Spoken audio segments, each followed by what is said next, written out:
wise words of wisdom. Welcome, Richard. Burning bush. Burning bush.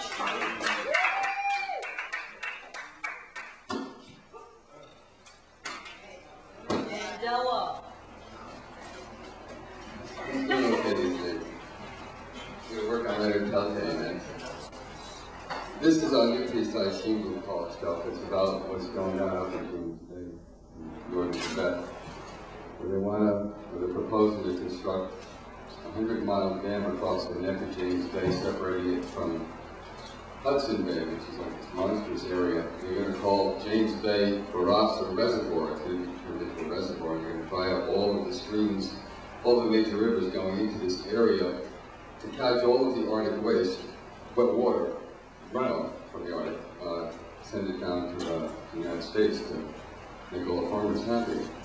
And they said, well, they did this big report about it, and one of the main things that caused them to decide to want to go ahead with this is that there was only a few tribes up there, a few thousand Indians, as if there were stones.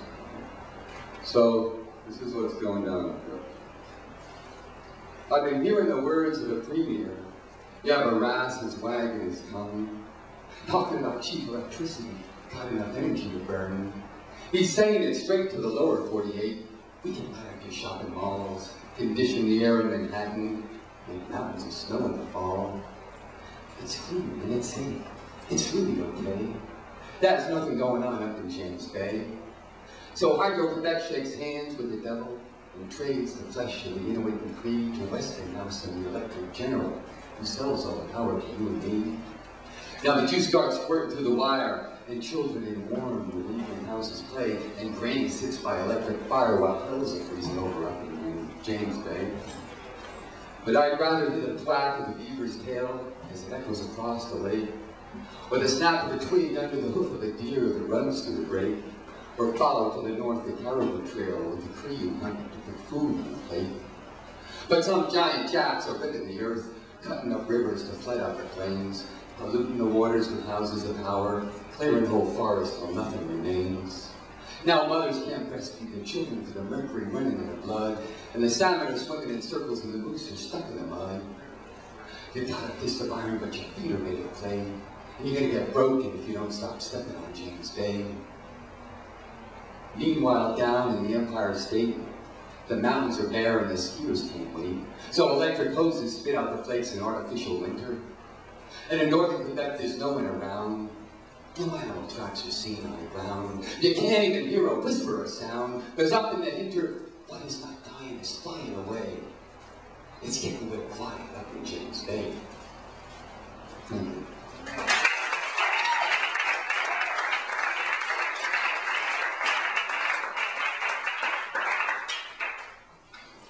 This next piece, it's not quite done, but I think it's a good lesson in you're a poet or a storyteller. You know, picking up these little cues that trigger off in your mind and you think, well, it's just a small thought or a zap of a thought, and you never know where it can go. We went down to Provincetown over the weekend, sort of a going away party for Jenny Harrison. We're sitting on the beach, and Chris is there, and he's looking at this glass of pink champagne, or I think it was champagne mixed with koala punch, actually, so it looked pink. And he said, why does pink champagne remind me of decadence so much? And like, out of my head came this, what was it? Well, it's down there anyway. I think decadent, pink is the color of blood washed, of blood diluted. And so the whole way back, you know, these ideas started flowing through. So this is,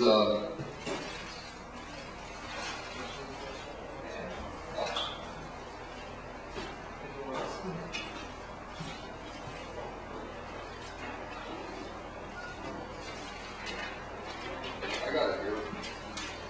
It's right here, right? Because it was spaced up. Too much pink champagne here. Yeah. Not enough. It's called The Witness of Blood. A friend says to me, why does pink champagne look so decadent? And I say, pink is the color of blood washed, of blood cleansed of humanity. There is no taste of iron in the blood of the decadence. And the touch of blood is as far from them as Sundays. And maids bleach the sheets when Madam's moon is full, so women of bastard wealth will never see the flag of the red butterfly that flutters in their unconscious and tells them all is not well. And in the eyes of those who live, in the eyes of the poor, the lives of the decadent is the bitterness of irony double reversed. Blood, even in its absence, is a witness. Blood is also a witness of power and of the wisdom of yielding. When native sisters know their tide is full, they mourn the loss of Sundance.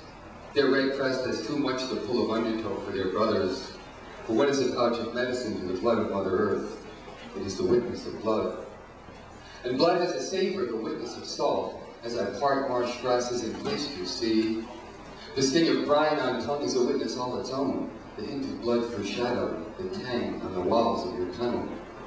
There is the blood of the maple and the blood of the grape, and we taste the sap and drink the wine, and know that blood is also sweet. And blood has a stain. It is the stain on cloth, the red in the flag of nations, that speaks of the absolute certainty of living or dying when the beast is baying in the harbor.